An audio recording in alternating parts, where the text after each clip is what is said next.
ሰላም ሰላም ዩናይትዳውያን እንዴት ናችሁ?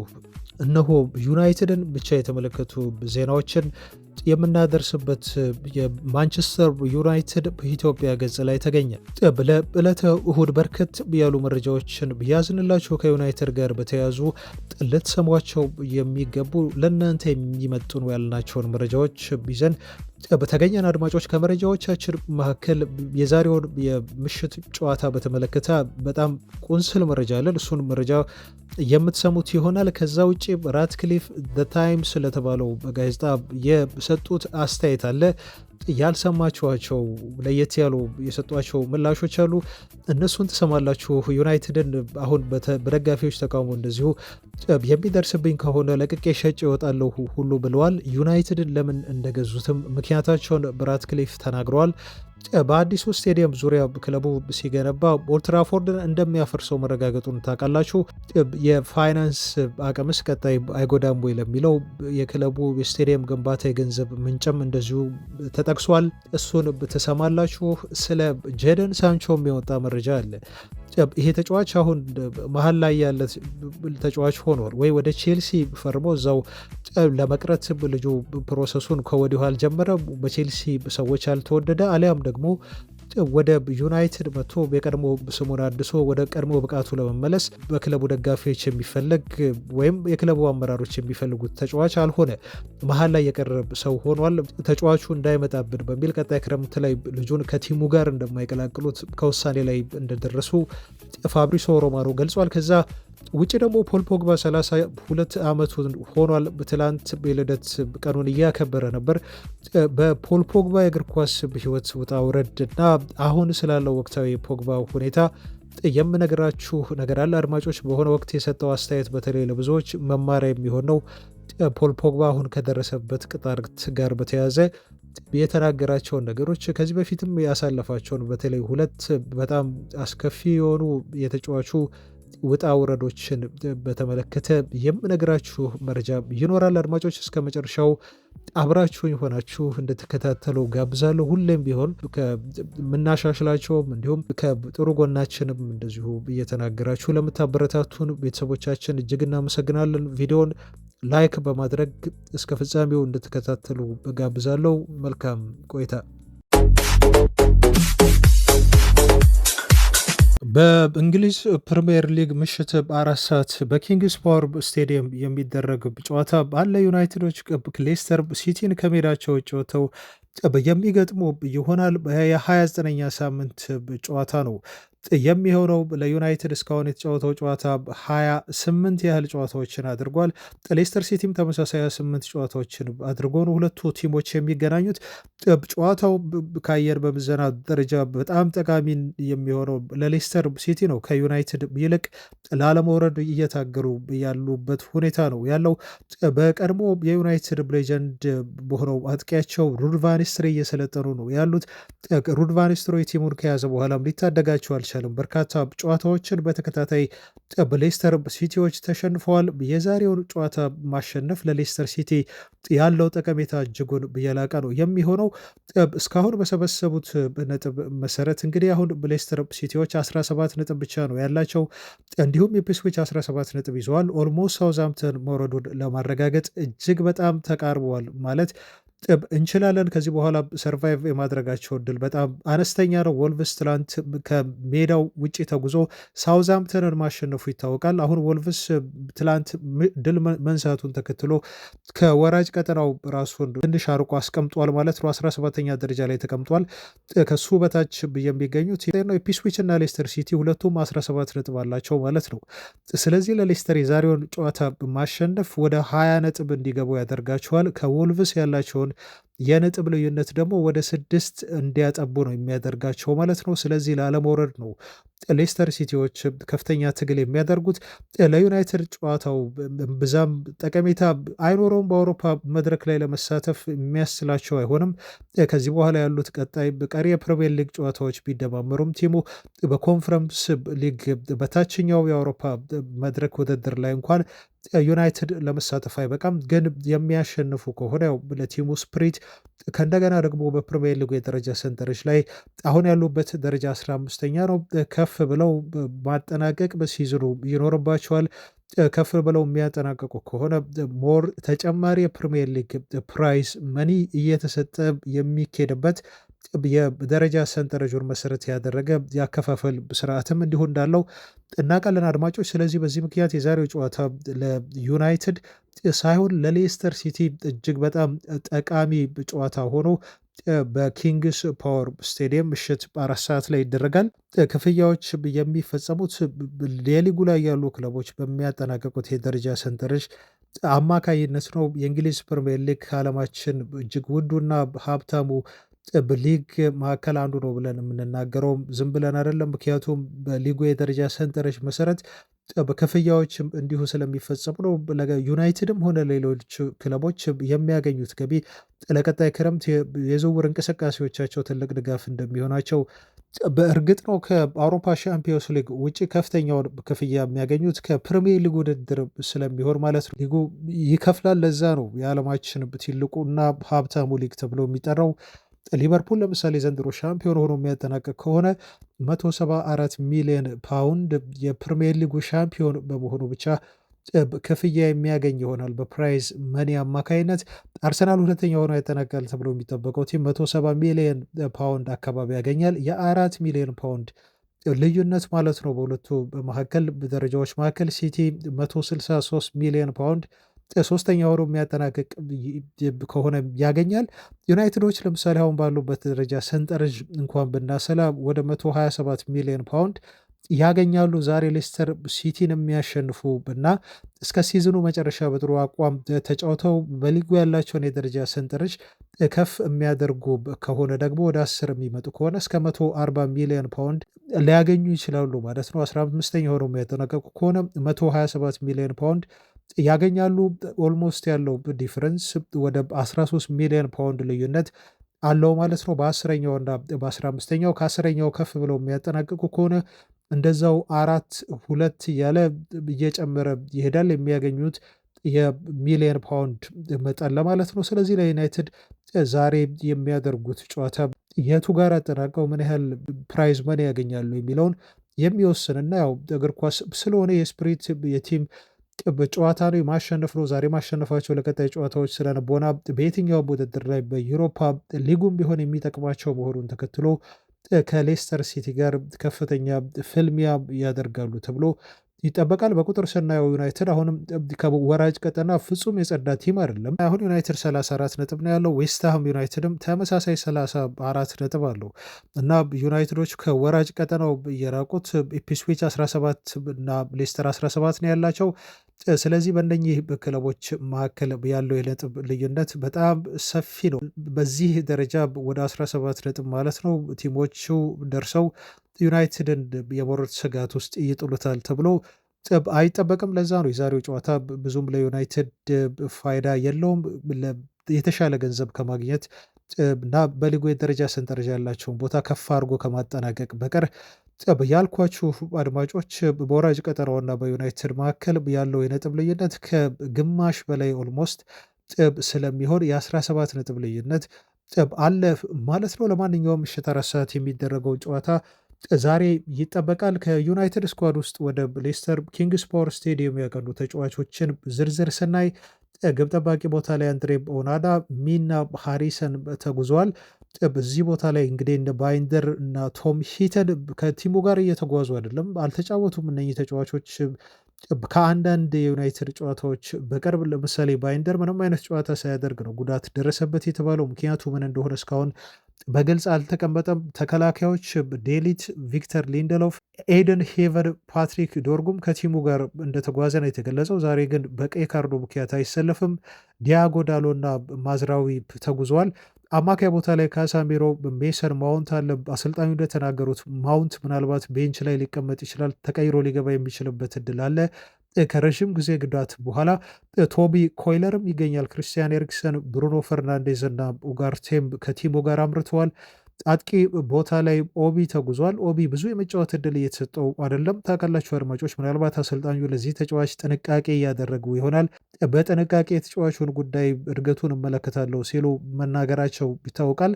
በዛ ምክንያት ለኦቢ የመጫወት እድል በዛሬው ጨዋታ ይሰጡታል የሚለውም የተረጋገጠ አይደለም። ግን ከቲሙ ጋር አብረው ተጉዟል። ሆይለንድም ይገኛል።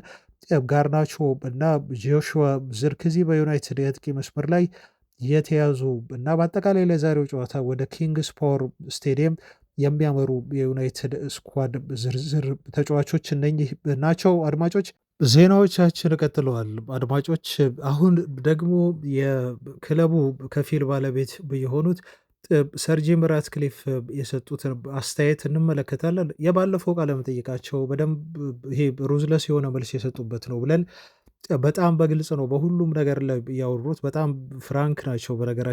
በነገራችሁ ላይ የክለቡ ባለቤት የሆኑት ራትክሊፍ በንግግር በጣም ግልጽ ናቸው። የሚደብቁት የሚሸፍሩት ነገር የለም። አሞሪም እንኳን እንደዚህ ብሎ መለሰልኝ ሲሉ የተናገሩትን ዜና አድርሰናቸዋል ባለፈው።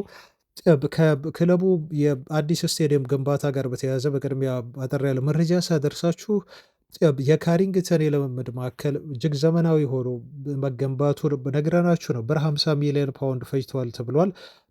እጅግ ውብና ብዙ ነገሮችን እንደዚሁ አፕዴት ያደረገ የልምምድ ማዕከል እንዲሆን ነው የተሰራው ነው የተባለው። የሚከፈትበት ቀን ኦገስት ወር ላይ ይሆናል ተብሎ ነበር። አሁን ቀረብ አድርገውት፣ በእርግጥ በአንድ ቀን ነው ቀረብ ያለው። ጁላይ 31 ላይ በይፋ ተከፍቶ ለስራ እንዲሁ ዝግጁ ይሆናል ተብሎ ተገልጿል። ቴሌግራፍ ጋዜጣ ነው ይህንን ያለው። ከክለቡ አዲስ ስቴዲየም ግንባታ ጋር በተያያዘ ግን ኦልትራፎርድ እንደሚፈርስ ተረጋግጧል። አሁን ታችኛው የዩናይትድ ቡድን መጫወቻ ሊሆን ይችላል፣ ወይም ለሴቶች የዩናይትድ ቡድን እንደ መጫወቻ ስቴዲየም ሊያገለግል ይችላል የሚሉ ግምቶች ነበሩ። ግን አዲሱን ስቴዲየም እቅድ በሚያወጡ ሰዓት የቲሙ አመራሮች፣ ባለሙያዎች የሴቶች ቡድን አሊያም የዩናይትድ የታችኛው ቡድን በኦልትራፎርድ መጫወቱ ከክለቡ የገቢ አንጻር ብዙም የሚያመጣው ፋይዳ እና ለውጥ የለም። በዛ ምክንያት ኦልትራፎርድ ከማቆየት ይልቅ ስቴዲየሙን ማፍረስ ክለቡ የወሰነበት ውሳኔ ነው ተብሎ ተገልጿል። አዲሱ ስቴዲየም ከአሁን ኦልትራፎርድ ጎን እንደሚገነባ ይታወቃል። ስለዚህ አዲሱን ስቴዲየም ሰርተው እንዳጠናቀቁ የድሮን ኦልትራፎርድ ሙሉ ለሙሉ ዲሞሊሽ የሚያደርጉት የሚያፈርሱት ይሆናል ማለት ነው። 30 ሺህ መቀመጫዎች በማድረስ ኦልትራፎርድን አሳንሰው ለመስራት ታቅደው ቢሆንም ግን ትርፉ ወጪ ነው ከጥቅሙ ይልቅ ጉዳቱ ያመዝናል በሚል ኦልትራፎርድን በማፍረስ ለሌላ የስቴዲየሙ ዙሪያ ልማቶች ቦታውን እንደሚጠቀሙበት ነው አሁን የተረጋገጠው። በርካታ የዩናይትድ ደጋፊዎች ግን የሚያነሱት ምናልባት ለዚህ ስቴዲየም ግንባታ ክለቡ የገንዘብ ምንጭ ከየት ያገኛል የሚለው ነው። ለዚህ ግልጽ ያለ ምላሽ እስካሁን ድረስ አልተገኘም። አድማጮች ግን ብዙዎች እንደሚገምቱትና እንደሚያምኑት ከሆነ በሁለት ምክንያት ነው ሊሆን የሚችለው። ከተለያዩ ብራንዶች ጋር ቡድኑ ተነጋግሮ ምናልባት የስፖንሰርሺፕ ስምምነት በመፈጸም ስቴዲየሙን ለመገንባት የገቢ ምንጭ ሊያፈላልጉ ይችላሉ ተብሎ ይታመናል። ከዛ ውጭ ትልቁ ግን ያው ቲሙ ወደ ብድር ውስጥ ይገባል ተብሎ ነው እየተጠበቀ ያለው። ከፍተኛ የሆነ ዕዳ ተከምሮበታል። ወደ 1 ቢሊዮን ፓውንድ ነው የተባለው። ለስቴዲየሙ ግንባታ ደግሞ ክለቡ ተጨማሪ 1 ቢሊዮን ፓውንድ በብድር መልክ ሊያገኝ እንደሚችል እና በሁለቱ የገቢ ምንጮች አማካኝነት ስቴዲየሙን ሊገነባ እንደሚችል በዘርፉ የታወቁ ኤክስፐርቶች ነው እየተናገሩ ያሉት። ሮብ ዊልሰን እየተባለ በፋይናንስ እንደዚሁ ኤክስፐርት የሆነ ፕሮፌሰር ዩናይትዶች ምናልባት አዲሱን ስቴዲየም ገንብተው ሲያጠናቅቁ የስቴዲየሙን ስያሜ ስናፕ ድራገን ኒው ትራፎርድ ብለው ሊሰይሙት ይችላሉ። ስናፕ ድራገን ኒው ትራፎርድ ብለው ሊሰይሙት ይችላሉ። ምክንያቱም ዩናይትዶች በዚህ ስያሜ መሰረት በየአመቱ ከ50 እስከ 60 ሚሊየን ፓውንድ የሚጠጋ ገቢ ከስቴዲየም ስያሜ መብት ሊያገኙ ይችላሉ። ስቴዲየሙን የሚገነቡበት አንዱ የገቢ ምንጭ እና መንገድ ይሄ ሊሆን ይችላል ሲል የራሱን ግምትና አስተያየት ለቢቢሲ ተናግሮ ነበር። ግን ብዙዎች በኦልትራፎርድ ስም ቅያሬ አይስማሙም። በርካታ የዩናይትድ ደጋፊዎች ኦልትራፎርድ በቀድሞ ስሙ እንዲቀጥል ነው የሚፈልጉት። ኦልትራፎርድ በመፍረሱ ራሱ ደስተኛ ያልሆኑ ደጋፊዎች መኖራቸው ሳለ ሆኖ አዲሱ ስቴዲየም ደግሞ በቀድሞ ስሙ እንዲቀጥልና ኦልትራፎርድ ተብሎ እንዲጠራ ይፈልጋሉ። ይህ የማይሆን ከሆነ ግን እንደ ኤሪክ ካንቶና አይነት የክለቡ የቀድሞ ሌጀንድ ተጫዋቾች እግር ኳስን መመልከት እናቆማለን፣ ዩናይትድን መደገፍ ሁሉ ከዛ በኋላ አንፈልግም ሲሉ አስተያየት ሰጥተዋል። ካንቶና እንደዚህ ነው ያለው። አዲሱን ስቴዲየም ገንብተው ካጠናቀቁ በኋላ አስባችሁታል? ኦልድ ትራፎርድን በአዲስ ብራንድ ስም ተክተው ሲጠሩት ሲል ከተናገረ በኋላ ይህንን የሚያደርጉ ከሆነ ግን ይቅርታ አድርጉልኝ፣ እንደ ማንቸስተር ዩናይትድ ደጋፊነቴ ክለቡን በድጋሚ ፈጽሞ አልደግፍም ሲል ከተናገረ በኋላ እግር ኳስን መመልከቴን ራሱ ለመጨረሻ ጊዜ አቆማለሁ፣ ስለዚህ ባካችሁ ልለምናችሁ ብሏል። አዲሱን የክለቡ ሰዎች ኦልድ ትራፎርድን እንደ ኔስትል እና አማዞን እያላችሁ አትጥሩት ወይም በዚህ መልኩ ስያሜ አትስጡት። ኦልትራፎርድ ራሱ ኦልትራፎርድ ነው በሚል የቀድሞ ስሙን እንዲጠቀሙና ተጨማሪ ገቢ ለማግኘት ሲሉ የስቴዲየሙን ስያሜ መብት እንዳይሸጡት ነው እንግዲህ በማስጠንቀቅ ኤሪክ ካንቶና አስተያየቱን ሰጥቶ እንደዚሁ በልመና መልክ ባካችሁ ሲል የተማጸናቸው ማለት ነው። ለማንኛውም ሰር ጂም ራትክሊፍ ይሄን ነገር ያደርጋሉ አያደርጉም የሚለውን ከስቴዲየሙ ግንባታ መጠናቀቅ በኋላ ወደፊት አብረን የምናውቅ ነው የሚሆነው።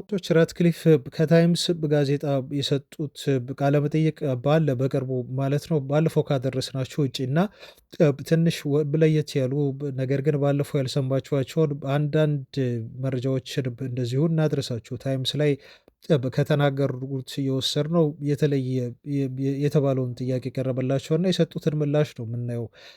እና እንደዚህ ብለዋል። ለምሳሌ ስለ አሰናበቷቸው በዩናይትድ አንዳንድ ቁልፍ ሰዎች ሲናገሩ እንዴት አድርጌ ነው ኢድ ውድዋርድ እና ሪቻርድ አርኖልድን ልታገስ የምችለው ሲሉ ራትክሊፍ ተናገሩ። ለምሳሌ ሪቻርድ አሉ እሱ የረግቢ ሰው ነው ሲሉ ነው የተናገሩት። በጣም ሩዝለስ ናቸው በአነጋገራቸው። ይህን ታውቃላችሁ አድማጮች። በእግር ኳስ ምን እንደሆነ ሪቻርድ ምንም አያውቅም። እሱ የረግቢ እውቀት ያለው ሰው ነው። ኢድ ውድዋርድንም ቢሆን ተመልከቱ አለ። እሱ ክለብን ማኔጅመንት ላይ ሰርቶ ከዚህ በፊት እግር ኳስ ክለብን ማኔጅ አድርጎ አያውቅም። እሱ የመርቻንት ባንከር ነው ሲሉ ነው የተናገሩት። አካውንታንት እንደሆነም ይታወቃል ኢድ ውድዋርድ። ስለዚህ የክለብ ቺፍ ኤክስኪዩቲቭ ሆኖ በፍጹም ሰርቶ አያውቅም። ታዲያ እንዴት ነው እነኝን ሁለት ሰዎች በዩናይትድ ልታገስ የምችለው? በእርግጠኝነት ላባረራቸው እችላለሁ እንጂ ሲሉ ራትክሊፍ በዚህ መልኩ ተናግረዋል። ከዛ ውጪ ደግሞ ዩናይትድ አሁን ያለበት ሁኔታ የክለቡ ውጤት ማጣት እጣ ፋንታ ነው ተብሎ በሚነገረው ነገር አልስማማም ሲሉ ተናግረዋል። ይሄን ያሉበትን ምክንያት ደግሞ ሲያስረዱ የዩናይትድ ውጤት ማጣት ጉዳይ አሁን እጣ ፋንታ ነው በሚባለው ነገር አላምንም። በእርግጥ በህይወት ውጣ ውረድ ይኖራል። አንዴ ከፍታ አንዴ ዝቅታ የሚያጋጥም ነገር ነው። በዩናይትድ ቤት ያለው ነገር ግን እናንተ ከምታስቡት ከዚህ በላይ ነው ብለዋል። እስቲ ተመልከቱ፣ በሪያል ማድሪድ ቤት እንዲሁም በባርሴሎና እና በባየር ሙኒክ ችግሮች ነበሩ። ችግር ሳይኖሩ ቀርተው አይደለም። ነገር ግን እነኚህ ቡድኖች ሁሌም ቢሆን ቶፕ ቲም ናቸው። በዚህ በዩናይትድ ደረጃ እንደዚህ አልወረዱም ሲሉ ራትክሊፍ ከተናገሩ በኋላ በዩናይትድ ቤት የምታዩት ምክንያት ግን ይሄ ጣፋንታ እና አንዳንድ የሚከሰት ነገር አይደለም። ኬዙ በዩናይትድ ከዚህ ይለያል። ምክንያቱም ክለቡ ሚስ ማኔጅድ ተደርጎ ነበረ። በአመራር ቦታ ላይ ያሉ ሰዎች በእግር ኳሱ ዙሪያ እውቀት በሌላቸው ሰዎች ተይዞ ስለነበረና በእነሱ ሲተዳድር ስለነበረ በክለቡ ይሰጠሩ የነበሩ ውሳኔዎች በሙሉ ትክክል አልነበሩም። በዛ ምክንያት ነው ክለቡ በለዚህ የውጤት ቀውስና ችግር ውስጥ የገባው በሚል ምላሽ ሰጥተዋል። ከዛ ውጭ ራትክሊፍ ለግሌዘር ቤተሰቦችም እንደዚሁ ያላቸውን አመለካከት ተናግሯል። በጣም ጥሩ ፖዘቲቭ የሆነ ነገር እንዳላቸው ነው የገለጹት። እንዲህ ብለዋል። ግሌዘሮች እውነት ለመናገር ኮሜርሻሊ በጣም ጥሩ ሰዎች ናቸው ብለዋል። ያው በገቢው ደረጃ ኦፍኮርስ ቢዝነስ ሰው ናቸው። ክለቡን የገዙትም ለማትረፍ ነው። ክለቡን በ800 ሚሊዮን ፓውንድ ገዝተው በየአመቱ ላለፉት እንግዲህ በርካታ ዓመታት የክለቡን ትርፍ ሲወስዱ ቆይተዋል። በገቢ ደረጃ የክለቡን የተለያዩ ኮሜርሻል ገቢዎች በመጨመር ገንዘብ አግኝተዋል። ያንን ነው ያደነቁት በራትክሊፍ። በዚህ ደረጃ በጣም ጥሩ የሆኑ የኮሜርሻል እውቀት ያላቸው ሰዎች ናቸው። በእርግጥ ስለነሱ እንደዚህ ሰውራ አንዳንድ ደጋፊዎች ደስተኛ እንደማይሆኑ አድቫይዘሮች፣ አማካሪዎች ነግረውኛል። ስለነሱ ጥሩ ነገር ባወራው ቁጥር ደጋፊዎች ደስ ላይላቸው ይችላል፣ ሊጠሉኝ ይችላሉ። ግን ይሄን በግልጽ መናገር አለብኝ። ደጋፊዎች ቢተቹኝም የግሌዘር ቤተሰቦችን ግን እኔ ደግፋለሁ ብለዋል። ምክንያቱም እውነታው እነሱ በጣም ጥሩ ሰው መሆናቸው ነው። ከኢስት ኮስት የመጡ አሜሪካውያን ናቸው። ያ ቦታ ደግሞ በአሜሪካ እጅጉን የሰለጠነ ቦታ ነው። በጣም ትሁት ናቸው፣ ሲቪላይዝድ ናቸው። ስለዚህ ናይስ ከምላቸው እኔ በቅርቤ ካሉ በጣም ናይስ ጥሩ ሰዎች ብዬ ከምጠራቸው ሰዎች መካከል ናቸው ሲሉ ነው እንግዲህ ራትክሊፍ የግሌዘር ቤተሰቦቻቸውን ወይም የቢዝነስ ሞክሻቸውን በዚህ መልኩ አድንቀው አስተያየት የሰጡባቸው። ከዛ ውጭ ለምንድን ነው ዩናይትድን የገዛኸው ተብሎም እንደዚሁ ተጠየቀ በታይምስ ጋዜጣ። ራትክሊፍ ሲመልስ ከኒስ ጋር በፈረንሳይ ኒስ የሚባል ክለብ ባለቤት እንደሆኑም ታውቃላችሁ አድማጮች። ራትክሊፍ በፈረንሳይ ሊግ ከኒስ ጋር ምናልባት ሌላ ክለብ ጨምሬ መግዛት ይችላሉ፣ በርካታ ክለቦችን አለ ራትክሊፍ። በአንድ የፈረንሳይ ክለብ ለማግዛት ምናልባት 100 ሚሊዮን ፓውንድ በቂ ሊሆን ይችላል እና በዛ ክለብ መግዛት በጣም ቀላል እና ርካሽ የሆነ ነገር ርካሽ የሆነ አማራጭ ነው። ነገር ግን በእግር ኳስ ኒስን ለመመልከት ስቴዲየም ገብቼ ኢንጆይ የማያደርግበት ሁኔታ አልነበረም። እግር ኳሱ አያዝናናኝም ነው ያሉት ራትክሊፍ። ምክንያቱም አንዳንድ ጥሩ ተጫዋቾች በእርግጥ በኒስ ሊኖሩ ይችላሉ፣ ነገር ግን የሚጫወቱት እግር ኳስ ሃይ ሌቭል ያለው ስላልሆነ ብዙም የሚያስደስተኝ የምዝናናበት እግር ኳስ አደለም በፈረንሳይ ሊግ በሚል ነው ምላሽ የሰጡት። ስለዚህ ዩናይትድን የገዙት እና በስቴዲየም እየተገኙ የዩናይትድን ጨዋታዎች ራትክሊፍ የሚከታተሉት በፕሪሚየር ሊጉ ከፍተኛ የሆነ የጨዋታ ሌቭል ስለሚያስደስታቸው ስለሚያዝናናቸው እንደሆነ አንድ ምክንያት አድርገው በዚህ መልኩ ተናግረዋል።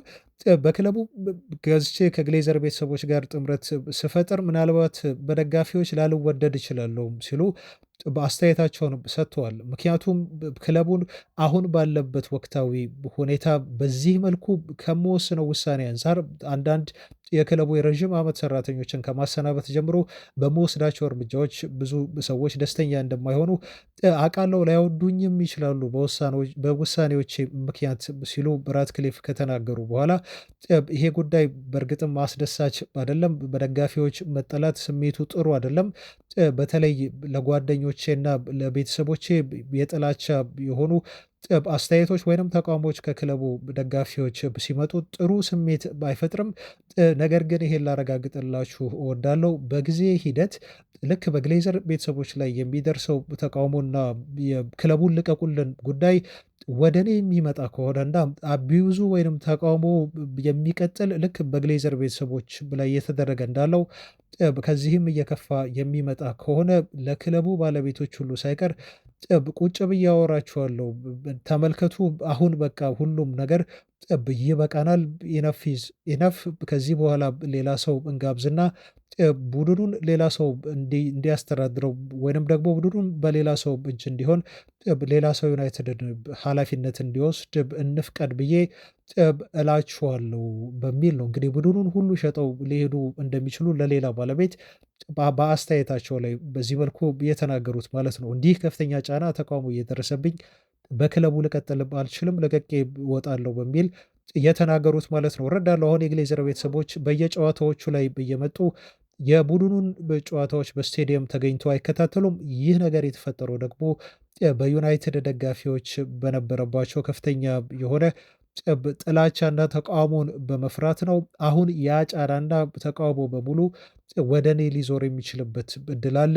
ይሄንን ኃላፊነት ደግሞ እኔ ተሸክሜ እገኛለሁ በሚል ነው ማለት ነው ራትክሊፍ በዚህ መልኩ አስተያየታቸውን የሰጡት። እንግዲህ ከዩናይትድ በደጋፊዎች ተቃውሞ የግሌዘሮችን ያህል ጥላቻ የሚመጣ ከሆነ ክለቡን ለቅቄ ሸጬ ሁሉ እሄዳለሁ እስኪሉ ድረስ ከታይምስ ስፖርት ጋዜጣ ጋር አስተያየት ወይም ቃለ መጠይቅ ያደረጉት አድማጮች ቪዲዮውን ግን ላይክ ማድረጋችሁን አትርሱ። አድማጮች ላይክ በማድረግ እንድታበረታቱን ቪዲዮውን በቅድሚያ እንዲሁ እያስታወስኳችሁ በመሃል ወደ መረጃዎቻችን እንደዚሁ እንለፍ። ከተለያዩ አስተያየቶችና የቡድን ዜናዎች ወጣ እንበልና የቅድመ ዝውውር እና አንዳንድ ጉዳዮችን እናንሳ። ለምሳሌ ጀደን ሳንቾ ጉዳይ ይገኛል።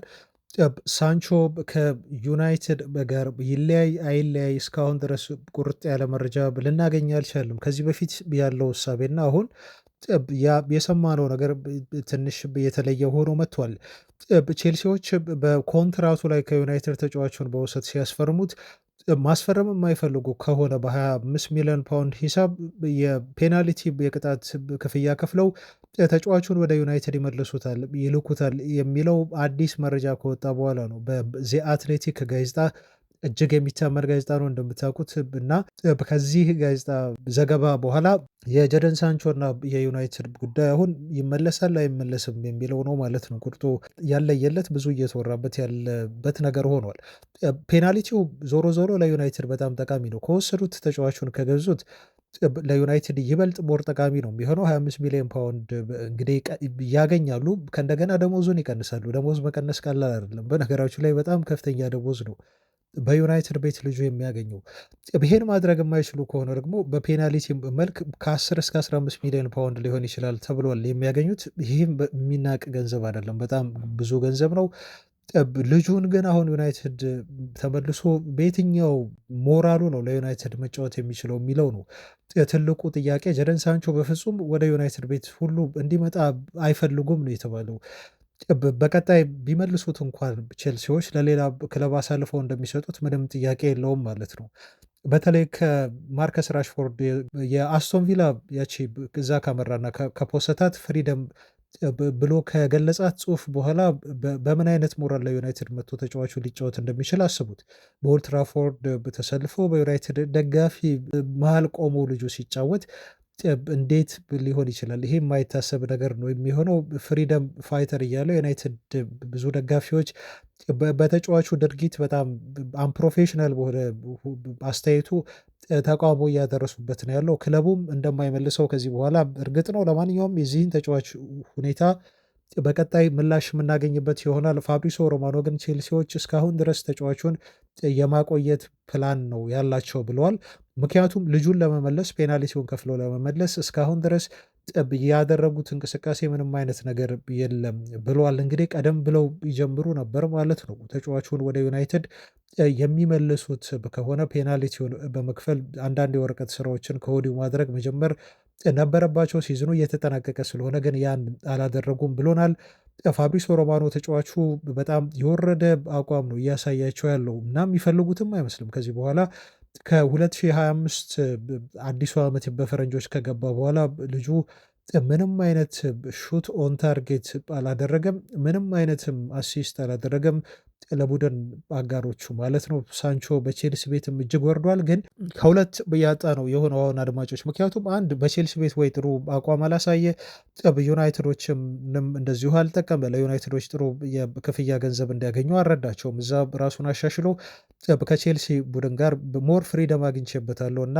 የቤቴ ያህል ተሰምቶኛል ሲል ከገለጸው ቲም ጋር ጥሩ ነገር እየሰራ አይደለም። ይሄ አንድ መጥፎ ነገሩ ነው። ልጁ ግን በቼልሲ መቆየት ይፈልጋል አንድ እና ጥሩ ነገር ማድረግ ደግሞ ተስኖታል። ይሄ ሌላኛው ጉዳይ ነው። በጣም የሚጣረስ ነገር ነው። ሁለተኛ ደግሞ እዛም ካልተሳካለት ይሁን ተብሎ ወደ ዩናይትድ እንዳይመጣና በዩናይትድ ሌላ የመጫወት እድል እንዳይሰጠው በአሞሪም ስር ራሱን እንዳያሻሽል ከዩናይትድ ደጋፊዎች እና ከክለቡ ሰዎች ጋር በዚህ መልኩ በማርከስ ራሽፎርድ አስተያየት ተቃቃረ ማለት ነው። ቅሬታ ውስጥ ገባ። ስለዚህ ይሄ ልጅ ወይ ከቼልሲ ያልሆነ ወይ ከዩናይትድ አልሆነ መሀል ላይ ያለ የሚዋለል ቀጣይ ክረምት ላይ የራሱን የእግር ኳስ ሕይወት እጣ ፋንታ የሚፈልግና የሚጠብቅ ሆኗል። በቼልሲ የሚገፋ ከሆነ ደግሞ አስቡት ምን ያህል ልጁ በዩናይትድ ደጋፊዎች ቼልሲዎች ሪጀክት ያደረጉት በሚል ብዙ ሊብጠለጠል የሚችል ልጅ መሆኑ ስታስቡ ማለት ነው። ለማንኛውም የሳንቾ የእግር ኳስ ሕይወት ግን ከዚህ በኋላ በፍጹም የሚያገግምበት እድል በጣም ጠባብ ነው። ተጫዋቾች አንዳንዴ ባላቸው መጥፎ የሆነ ስነ ምግባር ኳሊቲው ሳያንሳቸው ያላቸው ብቃት ተፈጥሯዊ ችሎታ ከፍተኛ ደረጃ ሊያደርሳቸው የሚችል ሆኖ ግን ባላቸው ስነ ምግባርና ባላቸው ፕሮፌሽናል ባልሆነ ባህሪ ምክንያት ላላቸው ፕሮፌሽን ለኬሪየራቸው ትኩረት ባለመስጠታቸው ሌሎች በርካታ ጉዳዮች ከሜዳ ውጪ እየያዟቸውና አጓጉል ነገሮችን እያደረጉ በዚህ መልኩ የእግር ኳስ በታለንታቸው እየባከነ ይመጣል። አሁንም በሳንቾ ላይ የሆነው ይሄ ነው። ከ4 ዓመት በፊት እጅግ ከፍተኛ ተስፋ የተጣለበት የት ይደርሳል የተባለ ልጅ ነው። ከክረምቱ በኋላ ደግሞ የእግር ኳስ ሕይወቱ ይበልጥ ወደ ታች አሽቆልቁሎ ልናየው እንችላለን። በእርግጥ ልጁ ከዩናይትድ እና ከሌሎች ክለቦች የሚያገኘው ደሞዝ ገንዘብ ሚሊዮን ፓውንዶችን ላያጣ ይችላል ውሉ እስኪያልቅ ድረስ። ግን የእግር ኳስ ሕይወቱ ግን በሌላ አቅጣጫ እየሄደ እንደሆነ ነው መታዘብ የምንችለው። የቀድሞ ተጫዋች ፖል ፖግባን ሁኔታ ነው የምናየው አድማጮች። ብዙ በደጋፊዎች በፖግባ ጉዳይ የተለያዩ መረጃዎችን በየጊዜው እንድናደርሳችሁ አፕዴት እንድናደርጋችሁ ትጠይቁናላችሁ። በእኛ ቻናል ብቻ አይደለም ኮሜንት እንደዚሁ የምታደርጉት፣ በየትኛውም ቦታ ላይ ስናይ ጥያቄዎችን ታነሳላችሁ። በእርግጥ ከክለቡ አካዳሚ የተገኘ ልጅ ነው ፖል ላቤላ ፖግባ። ስለዚህ እሱን ወቅታዊ ሁኔታ መስማት አንገብጋቢ ነው ባይባልም ግን ብትሰሙ የማትጠሉት መረጃ እንደሚሆን እንገምታለን። ትላንትም ፋብሪሶ ሮማኖ በዩቲዩብ ቻናሉ ላይ እንደዚህ ሲል ነው የተናገረው። ብዙ የዩናይትድ ደጋፊዎች በውስጥ የፖግባ ሁኔታ ከምን ደረሰ እያላችሁ ትጠይቁኛላችሁ በሚል ነበር እሱ ምላሽ የሰጠበት። ይህ የሚያሳየው አሁንም ቢሆን ብዙ የዩናይትድ ደጋፊዎች ቁጥራቸው ቀላል የማይሆን ተጫዋቹ ወደ ዩናይትድ መጥቶ ቢሳካለት ከዚህ በፊት ያልጨረሰውን የዩናይትድ ስራውን ቲሙ አሳድጎ ለዚህ እንዳበቃው ታውቃላችሁ። ከአካዳሚ ጀምሮ ግን ለዩናይትድ የከፈለው ውለታ የለም። ለቲሙ ጭራሽ ብዙ ወጪዎችን አስወጥቷቸው ሳይጠቅማቸው ነው ክለቡን ለቆ የሄደው።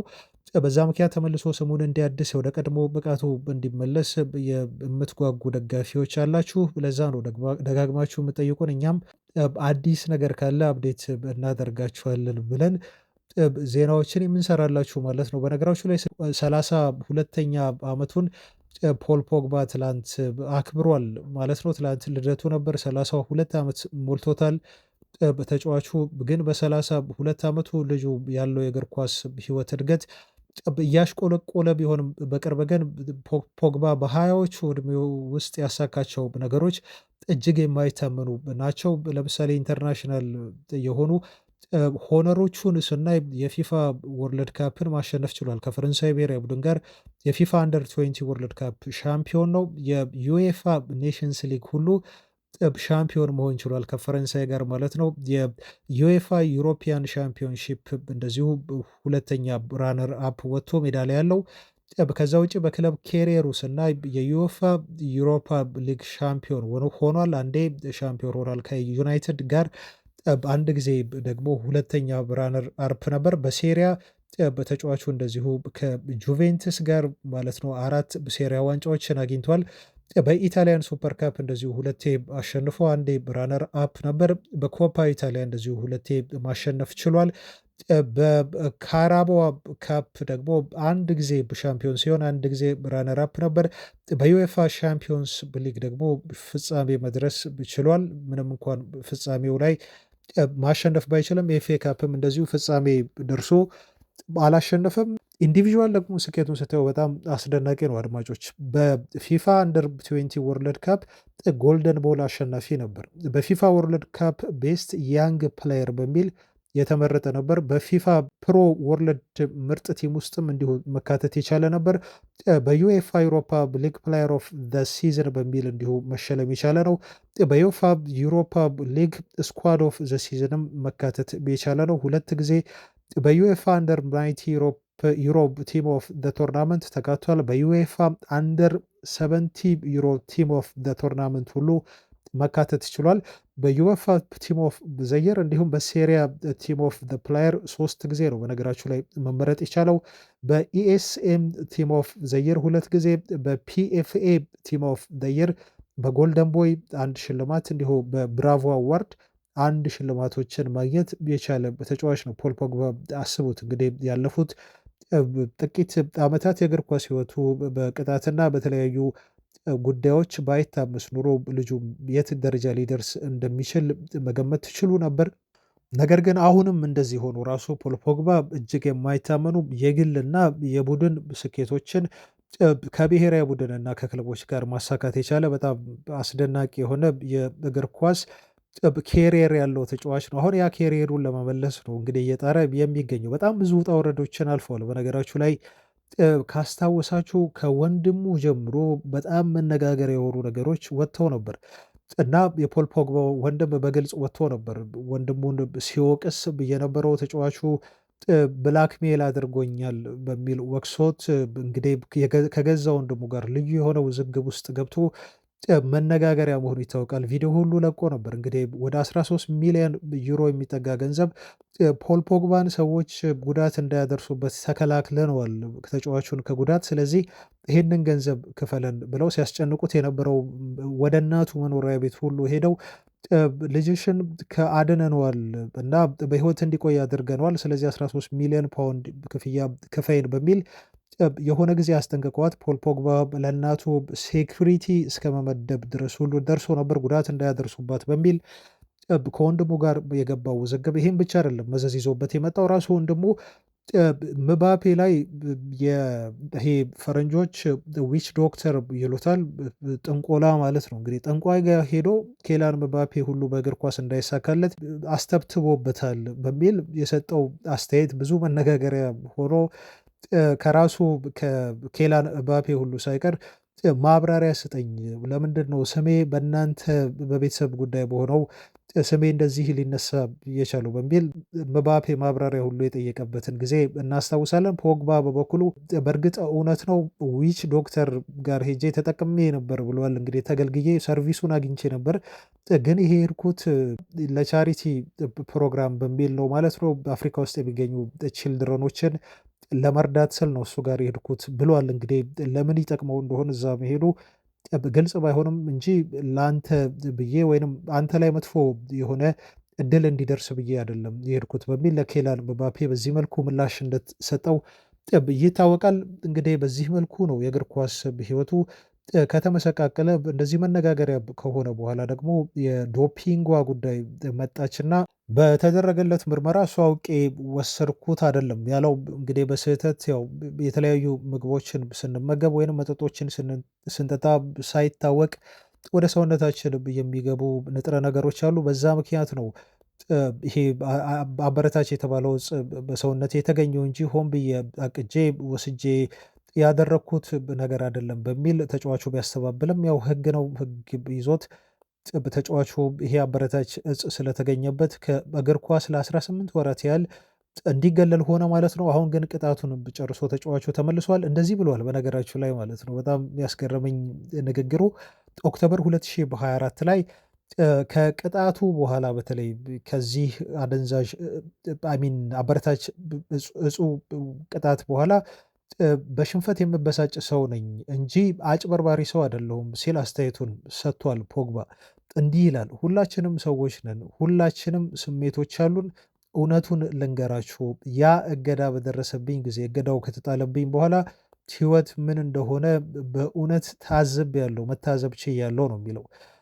ያ ታዋቂው ሰውና ያ ታዋቂው ፖግባ ከእንግዲህ በኋላ እንደሌለ አረጋግጫለሁ ነው ያለው። ሰዎች እጅግ ይርቁኝ ነበር ይላል ፖግባ። እንደነዚህ አይነት የፋሽን እጅግ ትልልቅ የሆነ የፋሽን ሳምንታት እና ዝግጅቶች ሲኖሩ ከዚህ በፊት በእነኚህ ዝግጅቶች ላይ እንድሳተፍ እጋበዝ ነበር፣ እጠራ ነበር። አሁን ግን እነኚህ የፋሽን ድርጅቶች ፕሮግራሙን ሲያዘጋጁ ፖግባን መጠቀም አንችልም ብለው ወስነዋል። እኔን መጋበዝ መጥራት አይፈልጉም ነው የሚለው። ጓደኞቼ ሁሉ ሳይቀር ከዚህ በፊት ይደውሉልኝ ነበረ። አሁን ግን ከቅጣቱ በኋላ እየደወሉልኝ አይደለም።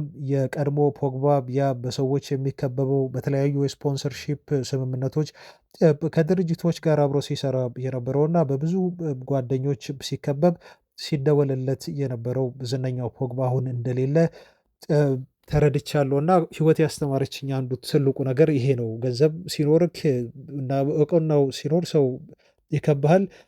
በዚህ መልኩ ደግሞ ስትቀጣና ህይወት በተለየ አቅጣጫ ስትወስድ ሰው ይሸሻል አይነት አስተያየት ነው የሰጠው ማለት ነው ፖግባ። ይሄ በጣም ብዙዎችን የሚያስተምር ነው። ልጁ አሁን በዛ ቁጭት ነው እንግዲህ ወደ እግር ኳሱ ተመልሶ የቀድሞ ስሙን ለመመለስ በከፍተኛ ደረጃ በሚያሚ ሆኖ በግል ትሬኒንጉን ልምምዱን እየሰራ ያለው እስካሁን ድረስ ግን ምንም አይነት ፍንጭ አልሰጠም። ብዙዎች እንደሚሉት ምናልባት ኢንተር ሚያሚ ነው እዛው በአሜሪካ ሜጀር ሊግ ሶከር ሊፈርም ይችላል ብለው እየተናገሩ የሚገኙት። ፋብሪሶ ሮማኖ በዚህ ጉዳይ ላይ ከዩናይትድ ጋር በጣም ኮንክሪት የሆነ ንግግር እያደረገ አደለም በሚል ነው እሱም ያስተባበለው። እኛም ነግረናቸዋል አድማጮች፣ ተጫዋቹ ወደ ዩናይትድ የመምጣት እድሉ አሁን ባሉት መረጃዎች መሰረት በጣም ትንሽ ነው። የተጨበጠ ነገር ስለሌለው የዩናይትዱ ወሬው ጉዳይ ማለት ነው። ስለዚህ ፋብሪሶ ሮማኖ ያንን ጉዳይ አሁንም ደግሞ አረጋግጦልናል። ዩናይትዶች በተለየ አቅጣጫ እየሄዱ ነው ያለው ፋብሪሶ። ከእድሜው 30ዎቹ ከሞላ ተጫዋች ይልቅ አሁን የሚፈልጉት በጣም ያንግ የሆኑ ታለንት ያላቸውን ተጫዋቾች ብቻ ነው። በእነኚህ ኤሪያዎች ላይ ነው ኢንቨስት ማድረግ የሚፈልጉት። እንደ ዶርጉና ሄቨንን የመሳሰሉ አይነት ተጫዋቾችን ለማምጣት ነው እየሰሩ ያሉት እንጂ ፖግባ ላይ ትኩረት አላደረጉም ብሏል። የተለየ ነገር የሚፈጠር ከሆነ የሚቀየር ከሆነ ሁኔታው ግን አፕዴት አደርጋችኋለሁ ሲል ተናግሯል ማለት ነው። ስለዚህ የፖግባን ጉዳይ መረጃ አፕዴት ከማድረግ ውጪ ስለ ዩናይትድ ያመራል በሚል እርግጠኛ ሆነን ወይንም ያመራል በደንብ ይሄ የተረጋገጠ ጠንከራ ያለ መረጃ ነው ብለን አይደለም ማለት ነው የምናደርሳችሁ። አድማጮች ይህን እንድትረዱ ነው። ለማንኛውም ለዛሬ ያስንላችሁ መረጃዎች በእነኝህን ይመስሉ ነበር። ክቡራን አድማጮች አብራችሁን ስለሆናችሁ ስለተከታተላችሁን እስከ መጨረሻው እጅግ ከልብ እናመሰግናለን። በተለየ መረጃ ደግሞ የምናገኛቸው ይሆናል በቀጣይ ዜና። እስከዛው ሰላም ሁኑ። ባባይ